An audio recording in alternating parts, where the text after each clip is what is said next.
Welcome back to Timberborn and my Diorama challenge.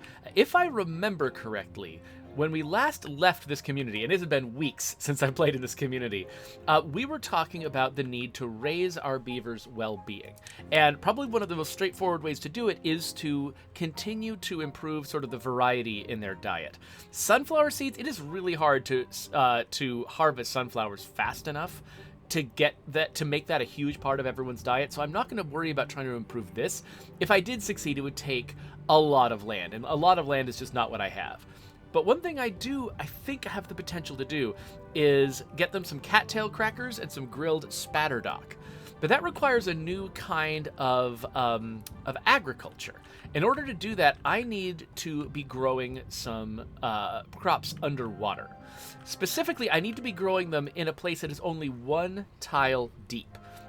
So, for instance, this shallow area that you can see, the lighter blue here. Oh, well, the water is overflowing for some reason. That's odd. This lighter blue area here, you could grow crops here, but the darker blue, the deeper water, you could not grow crops there.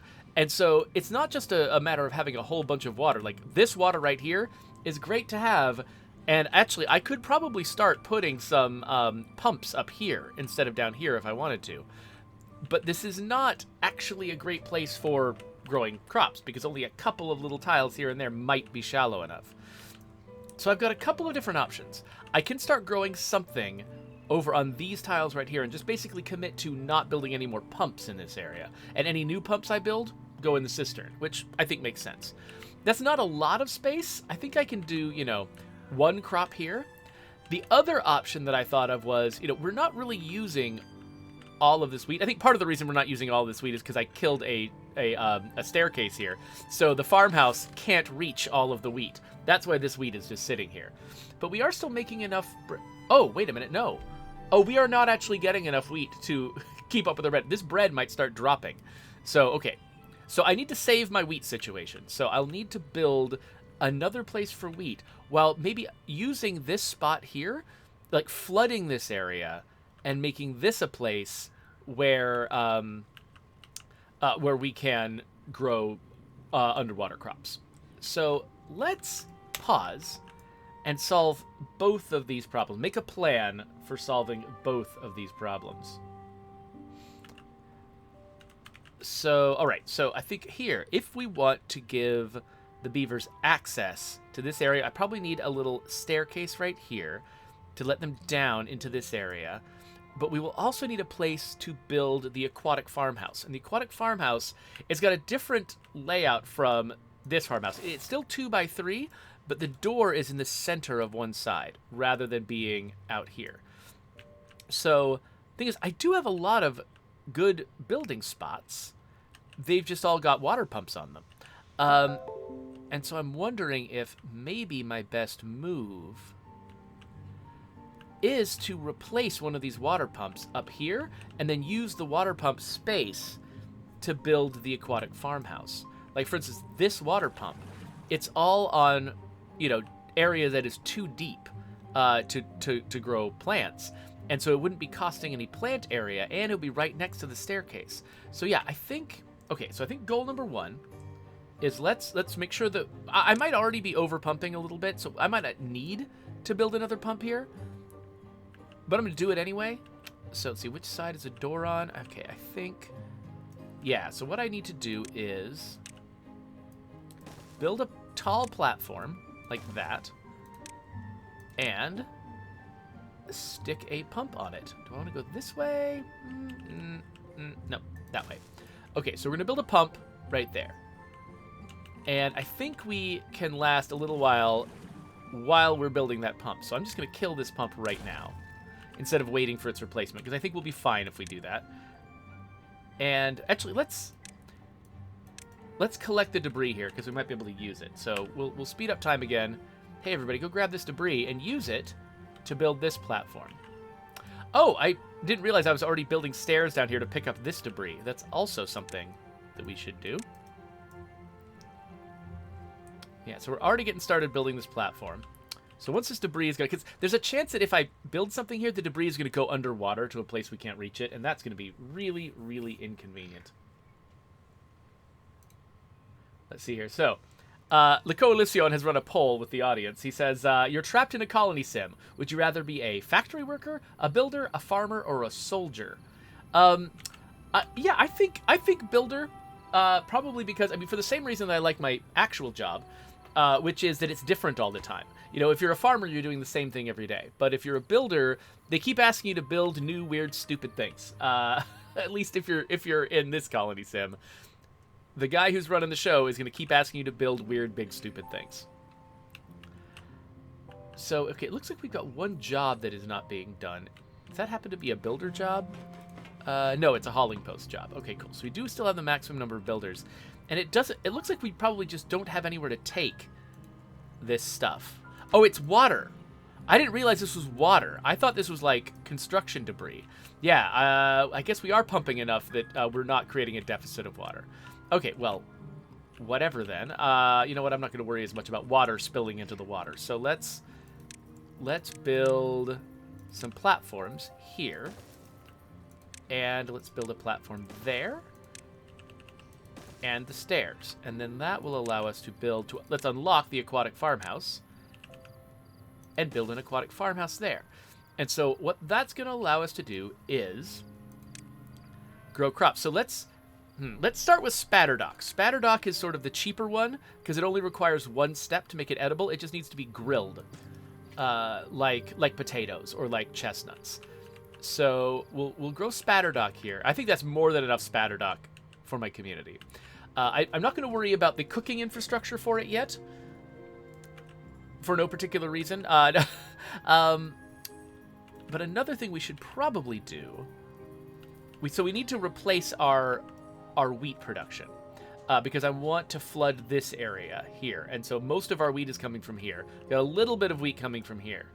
But since I think we're pretty much ahead on potatoes, I think we're growing more potatoes than we need, I am going to sacrifice some of our potato crop to create a path up here. Because these farmhouses can reach up here. And so I could... And actually, I guess I don't even need to sacrifice this, though. I don't know. It's somehow in my head, this feels like if I ever want to build up here, I'm going to need to know where the path goes. So I think even though they don't really need me to clear this out, I'm going to do it anyway. But yeah, let's grow some wheat. Was it like that? Was that how far it went? Yes. Okay, so we're going to grow some wheat up there. And once they've ripped up these potatoes, I will replace this with a path, which means we can continue expanding up to this direction if we need to. And again, because, you know, we don't really need these potatoes, we're not losing a whole lot. Okay, good. Looks like they're doing their jobs there. So we'll build a path. All right, so we have replaced approximately this amount of wheat by putting it up here. And so that means we do not need this wheat anymore. So let's rip this wheat up. And also, all of these things. Now, these dandelions are still kind of important. But you can technically grow dandelions in a lot of different places, it turns out. One thing I didn't realize early on was that you can use a forester to plant dandelions in new places. So I could get rid of these dandelions if I wanted to. But I don't actually need that much space, so really all I need to do is make sure that we maintain access to the dandelions. So let's make sure that getting rid of these plants is top priority. And I'm getting rid of this particular dandelion so that I can make a path and a staircase down to the other dandelions once I have sort of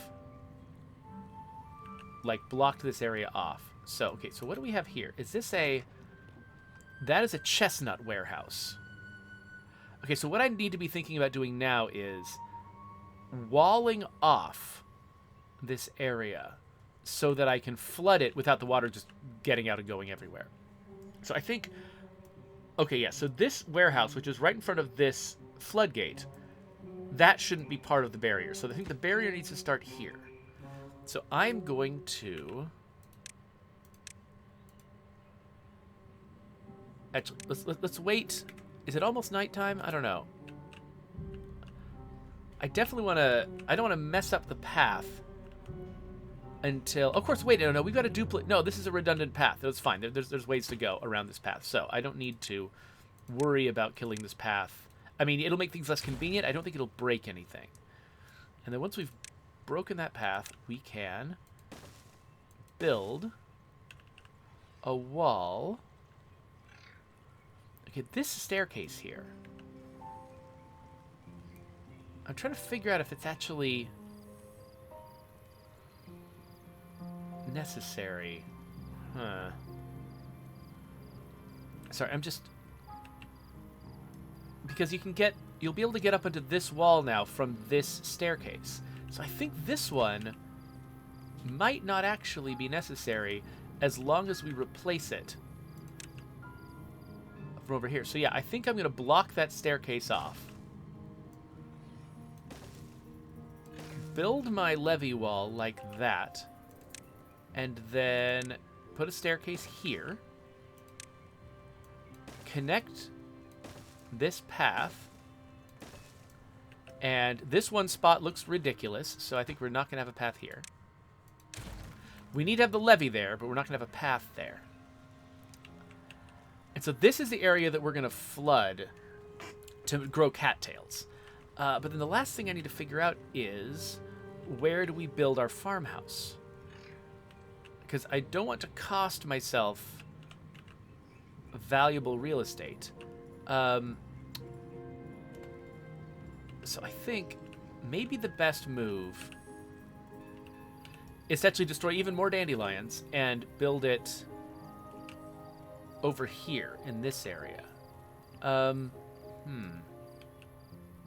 to think of the best way geometrically to make that work. I think it might honestly just be just kill that many of those and just build straight up from there. So, by the way, I should acknowledge some folks from my chat, because AP Vision showed up, and Big Sat Daddy is here, and Rosenberg, Fallstar, La Coalición, Parker. Good to see you all. La Coalición is saying something very long. I recently realized that there is everything in State of Decay 2 to make the Coalición tactical uniform. So La Coalición is a gaming community in Mexico that my friend La Coalición, he's called that because he runs that gaming network. And they play a lot of State of Decay 2, but they also play a lot of other games. And they've got this sort of like this look that they have, where they have sort of a black and khaki a tactical outfit and a gas mask and a helmet. And so he's saying that apparently you can actually make that outfit using bits from State of Decay 2. So you just give the snow texture pattern from the waist down, and from the waist up, keep the regular black. Now I want more than ever for the game to also allow you to change pants and tops. Oh, okay, I see what you're saying. So he's saying that theoretically, you could make the Coalición uniform out of the sort of the costume pieces that are available in the outfit system of State of Decay. Oh, wait, why did the... Oh, I'm betting during the drought my Spatterdock died and I just wasn't paying any attention. Okay, we'll have to pay attention to that in the future. But because State of Decay only lets you change outfit and helmet and doesn't actually let you change, like, shirt and pants independently from each other, that causes a problem for him, because actually the specific outfit that he's defined for his group includes different color pants and shirt. So yeah, so that is something that it was a difficult decision for us to sort of figure out exactly how much control we were going to give players over their outfits, because, you know, theoretically you could let them control every single detail, but that creates some headaches for us on the implementation side, and it also, like, I mean, it's much more complicated, you know, UI, and it also means that, you know, you could end up generating like characters that just look really, really weird, and that could become sort of like the hallmark of the game, is that people make really ugly characters with it, and that's not necessarily what you want. And so, you know, having the outfits be one solid piece, it simplifies things for us, but it also means we can maintain some control over the look of the game and whether, you know, characters look good, which does end up being sort of important to your brand when you are a video game. By the way, you can see that now we're all set up. What we're missing here is water. So let me kill this, which I think is a good idea, and flood the area. And so now we've got 1 tile's worth of water, and we're going to see... but we have run out of beavers. Okay, let's... So we do not have enough beavers to do all the jobs that we've defined. Luckily, most of that slack can be taken up by just reducing haulers here. The fact that we are fully staffing our hauling post and builder's hut means that we can handle a lot of undone jobs without actually essential services being lost. But we definitely need to make sure that we're producing new beavers fast enough to make up for our losses. We've got 5 young beavers that are going to age up at some point. But it looks like... I wonder if our population has gotten high enough that we actually need to invest in some more little beaver incubation dealies. And if so, I mean, I guess I should probably keep them all in around the same place. The problem is, you know, this is one of our goals, right? Is to sort of increase sort of the access to interesting foods. But we also want to have some space for big entertaining facilities like the temple or the carousel, which means we should stay out of the way of our last remaining few pieces of like wide pieces of furniture of open territory. So I'm thinking that maybe I should add a couple of guys back here, but try to avoid expanding into this area until later. Now, we're growing this stuff, but there's a lot of things we're not doing yet. Like, for instance, storing that stuff. We've got no place to stick the storage for that. And so I'm wondering where would be the best place to do that. So we've got a really tall apartment building, which we're barely using any of. What I'm wondering is, can I... Yeah, I think... You know what? All I need to do is not have this bush here. And I think I can actually... Basically, so I've got these stacks of, like, large heavy storage here. But I can use this same space, the upper stories of this same space, for regular old storage. I just have to, yeah, something like that. And then, oh, wait a minute. Oh, no. Okay, for a second, I was thinking that I could get this path over here, but I can't easily because we've got this water storage. So, actually, okay, so what I think I need to do is empty out this water storage, get rid of this water storage, and, well, while I'm thinking about water storage, actually, maybe I should find another place to store some water, just because, you know, 266 isn't a ton, and if I do end up having a problem, maybe I'm going to want to find a place to, a little bit more wiggle room to notice that I've got a water problem before it becomes fatal. Where would be a good place to store water, though? I mean, ideally, you want to keep your water in a place that is close to your beavers and also close to your water sources. Maybe. Yeah, I think this would work. Okay, so let's destroy this plant right here, and whenever they get around to that, we'll store some water there. But in the meantime, let's... so one thing that we are missing is we need storage for the new kinds of food that we are collecting. So I can put a storage there, and let's make this a... Because we're close to where the beavers live, let's make this a final product storage, even though we haven't actually made the final product yet. So we'll put some grilled spatterdock there. There's nothing that can reach this spot, but we do have the ability to reach this spot. So let's make this...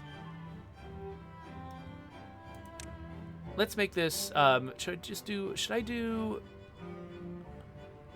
cattail crackers there. And then I think, yeah, no point in that. Let's just go tall here. And then similarly, let's build up tall here, but then we can fit some storage here for more cattail crackers. Let's get cattail crackers. And so, yeah, so what I'm doing is sort of building a little route over here to where I can build a larger scale storage. So I think these need to be this. This one can actually be pretty tall. I'll just go 2 short ones, a tall one. Then let's put a storage here. We'll make this one be grilled spatterdock. And then make a tall one there. And then let's put... We're going to put 2 storages here and here. And let's say... I'd like to be able to get up to this one, but also be able to get up to one above it if I need to later on. And I'm like, how is that gonna... How can I get to both?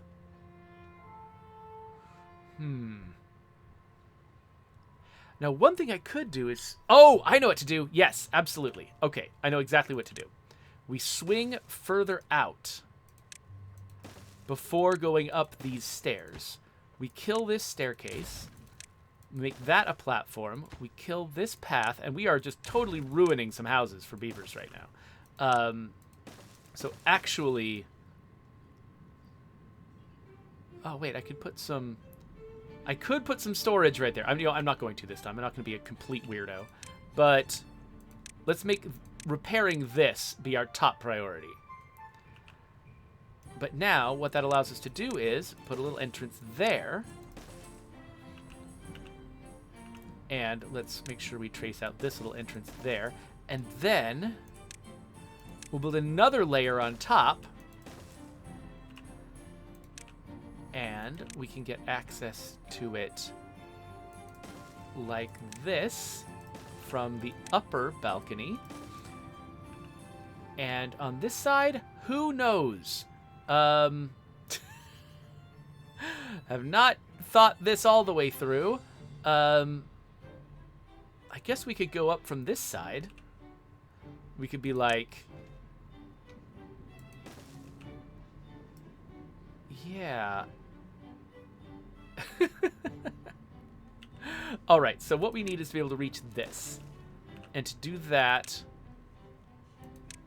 we need to be able to get up here, right? And then, but that could be stairs. And then we'll need to round the corner. And then come down to there. So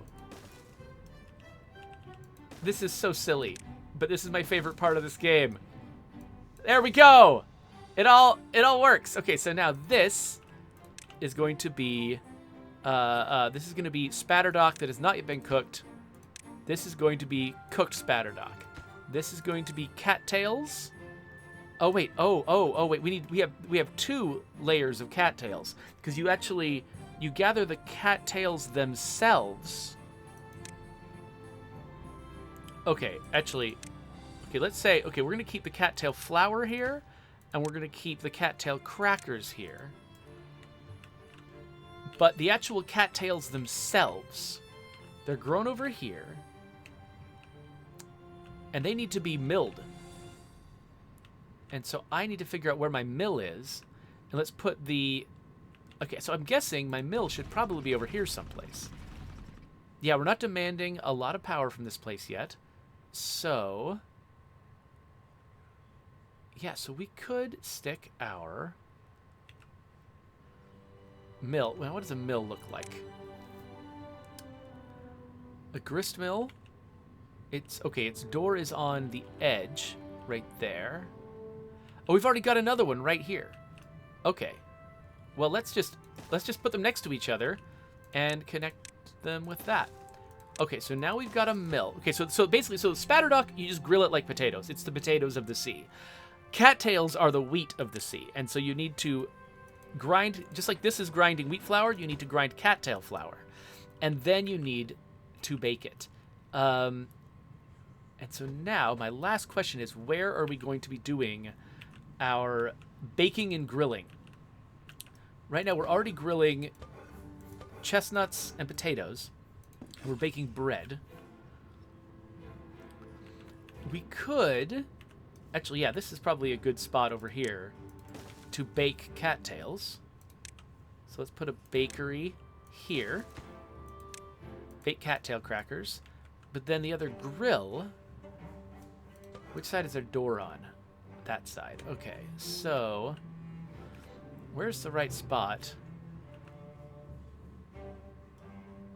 Oh, this is going to be silly. I'm devoting the space to paths, and I don't think I can put anything here. And so I'm kind of inclined, even though this is not going to be convenient to get to with any of the goods, I'm going to put it here. Because this is very not wasteful of space. This space couldn't be used anyway, and these other three are paths. So putting it on top of that means that I'm basically wasting 0 space. That wasn't going to be wasted anyway. And so this is going to be my grilled spatterduck. Okay, so we've got the entire infrastructure that we need now planned out. And so we've started farming this stuff. It's got nowhere to go yet, but we're going to build all the rest of this stuff so that each crop that we harvest has got a place to go. It's got multiple ways that it can be processed, and then the final destination, the final thing, has got a place to go that's right near our residential area. In the meantime, we are slowly birthing more beavers to replace our losses. Hopefully we'll get to the point where we've got enough. And now that we're making more food, I mean, that's good timing. If you're going to pick a time to increase your population, it's when you're also expanding your food. So anyway, so I was talking about outfits. So, I mean, so one of the things that, you always have to decide when you're working on a game that's got player customization is just how much customization do you want to give the player. And it's a balancing act, because there is, players definitely love having the ability to customize their characters and make choices about them. There's almost no downside to deciding you want to do that to some degree or another. If you offer a very complicated one, it can feel time-consuming, and it can feel like it's got a lot of pressure to it. Like, oh man, I've got so much power, I have to do a good job, I'm intimidated. And that is not an uncommon way for players to react to that kind of thing. And so you have to be cautious, because and also there's just the extra complication for building character models, the extra complication for building the user experience. There's a lot to worry about when it comes to going too complicated with your character systems. You have to try to find the right balance for the right amount of customization for what your community is looking for, compared with all of the trade-offs. And so State of Decay 2, we added customization late in the game, and so that made it more complicated, because the game had already been out for at least a year and a half before we added character customization. And so so our hands are a little bit more tied. I do think that our audience would prefer a little bit more customization freedom than we gave them. But there's another factor too, though, which is if you're making a game where the characters that you're playing are meant to have personalities of their own. Because in a situation like that, if you've got a character who's very serious, but they're dressed in a clown suit, I mean, maybe a player wants to do that. Maybe they think that's funny to sort of undermine the character. But it might not ultimately be the best for the experience that people are having overall with your IP. And so, sometimes you have to sort of, like a player might think, oh yes, I want to completely control the way my characters look, but they also might be getting an unconscious benefit from the characters having personalities of their own and opinions of their own, which could lead to them wanting to dress in certain ways and wanting not to dress in certain ways. And so that's another thing you have to balance. And so, so I don't know. We're putting a lot of thought into it when it comes to the future of our franchise, and I can't make you any specific promises, because there's a balancing act we have to do to manage a lot of different factors. So I haven't revealed anything about what we're doing in the future, because I don't know anything. And I mean, I know some things. I know some things that we have in mind, but we haven't nailed anything down enough to the point where we'd be ready to share it with the audience. By the way, if I put a water storage underneath a waterfall, would it fill up? Part of me kind of wants to try that one of these days. I don't really have the space to do it here, but I kind of want to try it. I am really curious if we've got enough water pumping going on. I think I might just decide to panic and pretend that maybe we're not, and add a little bit more capacity.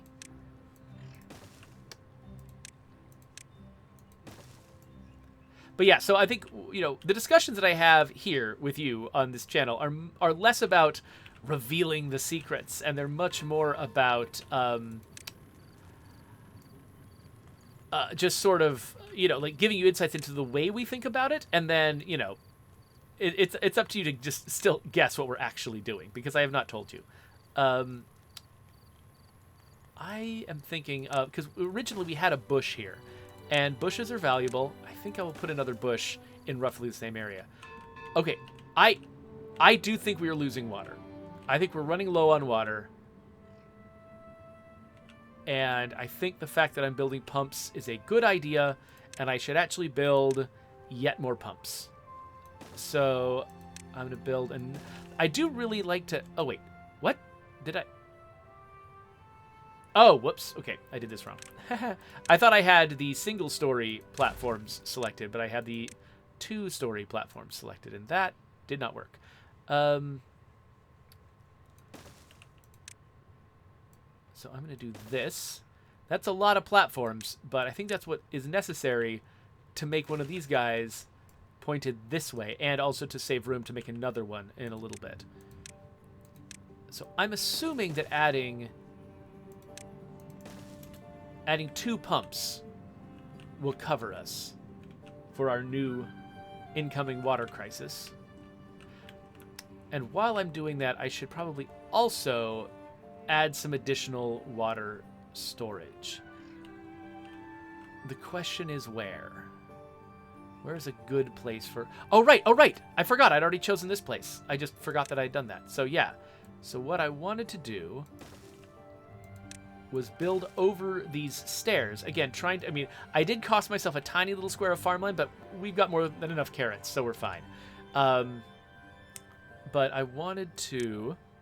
Let's unlock this larger barrel. Use that, because again, I'm just trying to be really economical with spaces. And so if I've got a bunch of stairs here, that means I'm not using that space for anything else. It's not like it's open terrain that I could be spending on a temple or something like that.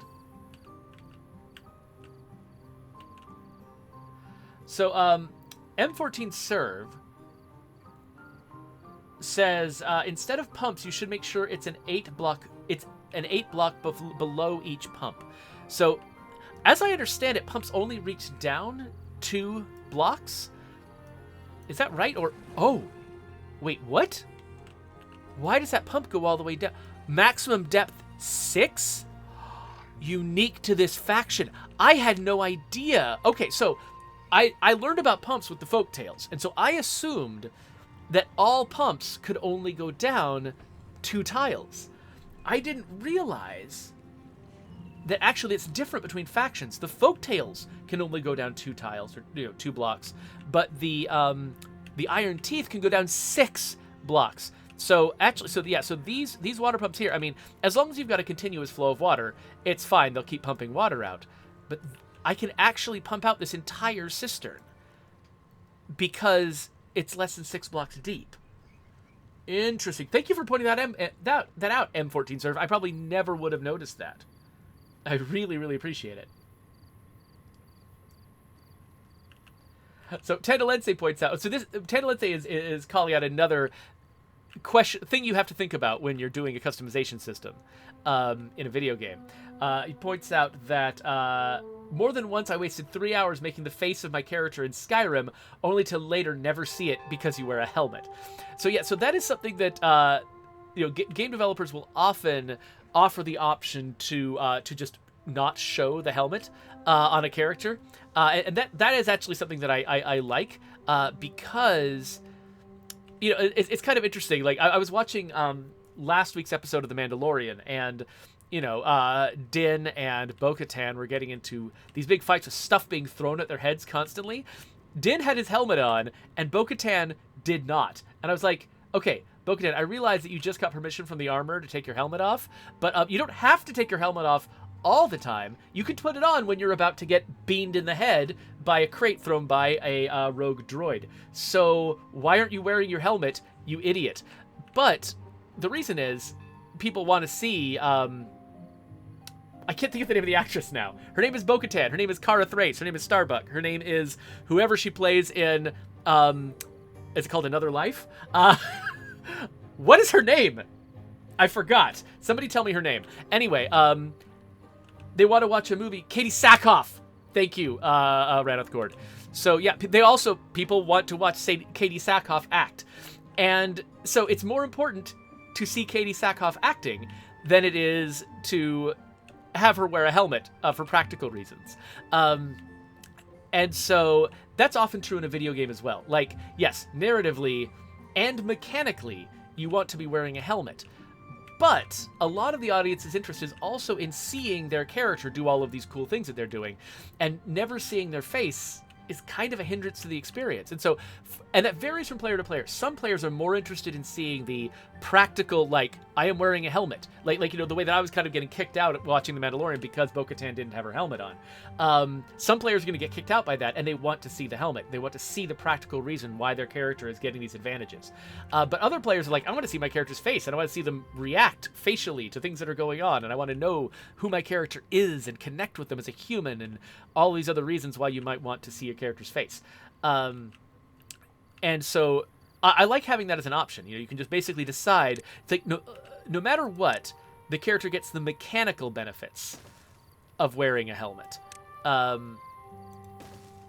But because one thing I think they learned in like World of Warcraft and other similar games was that players will always put on the thing that gives them the greatest mechanical advantage, even if it messes up the look of their character. And so they tried to separate the look of a piece of armor from its function.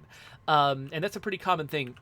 And that's sort of what people are sort of taking advantage of when they do things like have a helmet toggle, because you can, wear a helmet, get all the positive benefits of a helmet, but then decide not to show the helmet because you want to see the character. And so, like, basically letting players have the best of both worlds, where their mechanical choices and their visual choices are kind of split from each other. So I'm in favor of that. I like giving players the choice to decide if they would like to see the mechanically justified stuff that is on their character, and also supporting players who want to see their characters' faces all the time. So that's kind of where my position is on that. Again, not revealing any secrets, just telling you about my feelings.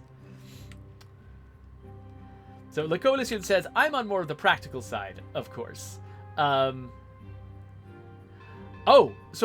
Cord says, in The Last of Us, in the TV show, they never depicted the characters going into a place that was full of spores, which that was the thing that happens in the video game, where you have to put a gas mask on your character, because if they breathe in spores, then they could die of the fungal infection. And they just never mentioned that in the TV show. It just doesn't come up. And Raneth Cord is theorizing, and I think this makes sense, that the reason they might have done that was because you want to see Pedro Pascal and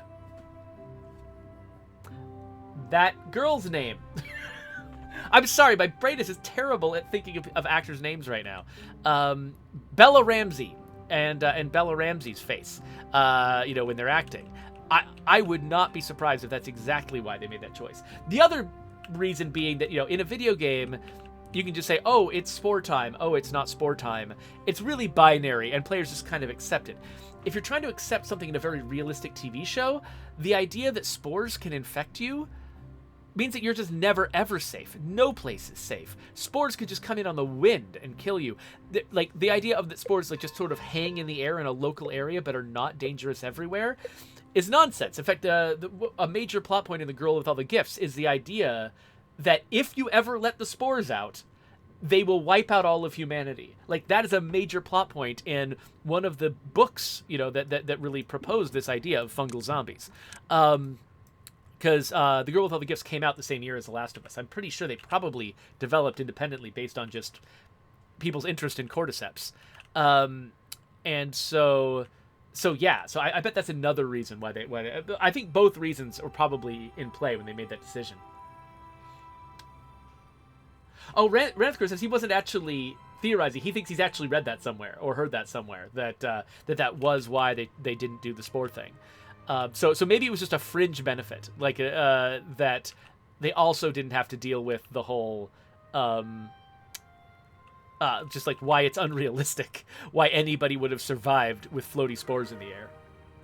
So check it out. My beavers are happier than ever. We've gone up to 22, and that is primarily because everybody has been eating cattail crackers and grilled spatterdock. So each of those gave us a bonus of +2. So we were at 18, and now we're at 22. So I would consider this effort a massive success. We have won the episode. So now what we've got to think of is what other ways can we make these characters happy? So we've got monuments, which I think can make a big difference. We've also got the carousel and the temple. And then we've got books. So there's a few different options here. We're going to have to talk about like which ones we think are the most straightforward to go after in our next episode. One thing it's worth taking note of, our logs are very, very low. So things like monuments, just all they take is just a massive investment of trees. That might not be what we want to do. One thing we might also want to consider, so we've got this. If we've been growing maple over here, we could try to harvest this maple for maple pastries. That is another, yeah, I think as this maple develops, as it grows, we should also consider adding the final thing in their diet, which is maple pastries. Maple pastries are tough because they come from maple trees, which take forever to grow. But I think they offer, a pretty sizable boost too. So we've got a lot of different options to consider here. But for right now, I think we're done with this episode. So let me catch up with the chat. I'm sure that I missed a lot of interesting stuff. Oh, Paroxicus points out, is that why you can toggle the backpack in State of Decay 2? Absolutely, yeah. Because we got a lot of complaints from players that our largest backpacks, which they felt obligated to carry for practical reasons, also dominated your character's silhouette. And it's like the character was basically a giant backpack with tiny legs at the bottom. And that's all their character was, and that was annoying. And so, we offered the backpack toggle specifically so, without having to redo the art on all of the backpacks, which would have been a nightmare. We're just like, okay, if you don't like your backpack, don't show your backpack. And that's good enough. So very good call out there, Paroxicus. M14 SRV points out that a fun fact: when the Mandalorian is wearing his helmet, it's 3 other body doubles and not Pedro Pascal. So I've been up in the air about whether I thought Pedro Pascal was ever in the show. Obviously he's in the show as a voice actor, and he's also, there's a couple of scenes where he takes his helmet off. But as if I were an actor, I think I would want to at least do some of the physical acting in the show. But also if I were an in high demand actor like Pedro Pascal, who apparently has to be everyone's dad, he, everyone wants this guy. It might be nice to not have to always be there at the shoot. So I don't know how good authority we have it on whether or not he's actually there, how often he's actually there on set. But I don't know. If somebody offers you that opportunity, go for it, right? Let's see here. Oh, so La Coalition says that apparently in Fear the Walking Dead, they did an entire season in a nuclear wasteland, and he was loving seeing everyone in the gas mask, but these guys were taking off their masks every 5 seconds. They just kept finding out that individual places were safe enough and taking the gas masks off so you can see the actors' faces. I can see that. It is a little bit weird, when you're watching Avatar: The Way of Water, that Spider's just always got his face covered at all times. They were really consistent about that, but it was, it's got its costs. I'm still, by the way, so I have been watching Fear the Walking Dead lately, and I'm still in season 3. I've been watching it while playing Power Wash Simulator, and so I'll probably catch up eventually. Let's see here. Catching up a little bit more. Peroxka says, the second episode had like a 10-year-old reciting the creed and getting his helmet, talking about the Mandalorian. If they can't take their helmets off, how did he switch when he's older? Or do their helmets grow with their heads? So, oh yeah, so Peroxicus, it's weird that their vow says that they will never take their helmet off, because they show in, I think it might be that same episode, or maybe the next episode, they show that when they're eating, they do take their helmets off. They just do it in private. And so you are allowed to take your helmet off. Because they never showed this. Like, it's like they treated the audience like they were also someone that Pedro Pascal could not take his helmet off in front of. Because even though we see him alone a lot, he would never take his helmet off even alone. So I got the impression that it was like, literally, you can't take your helmet off. But they did establish in one episode that, no, you do take it off to do things like eat. Probably to apply, anti-zit cream for if you're a teenage Mandalorian. But you just always put it on if you're with somebody else. So it's kind of like a warrior's like hijab, or like a that kind of thing where it's like you wear this in public. It's about modesty, but it's not like you literally never take it off. So. Okay, so M14 SRV says Walking Dead, is that series like Z Nation? Yes, Walking Dead is of course the most famous one. I think you're kidding. I have watched Z Nation. I didn't get as far into it. It's a lot more tongue in cheek. I have a little bit more trouble getting as invested in it. It definitely, I don't know, like it definitely comes out as like it comes off as like the Blumhouse version of The Walking Dead. But yeah, Walking Dead is definitely much more about getting just deep into everyone's misery, whereas Z Nation is like, woohoo, zombie apocalypse, let's have fun. Oh, by the way, speaking of The Mandalorian, before we go, I just have to show off a little bit. So my daughter got some Legos for her birthday, and she was like, hey, Dad, can we build Legos together? And I remembered a long time ago, I got the Razor Crest. Back during Season 1 of The Mandalorian, I got the Razor Crest, and I never built it. So I just built the Razor Crest yesterday. This is a really great set. The entire thing, all of the side panels open up so you can mess around inside the ship. And building these engines was actually a lot of fun. So this whole thing, it's a fascinating build. It's like you build the sort of structural framework of the ship before you put the outer panels on, and it all comes together in this very clever way. This was one of the most fun Lego sets I've ever built. So I just had to show that off because I'm proud of it. Not that like my skill went into it at all. It's just a really neat set, and so I had a good time. Anyway, what are we doing? We're getting out of here. That's what we're doing. At least YouTube people are getting out of here. We're going to keep going, playing more Timberborn. So if you want to watch that episode, you can click there.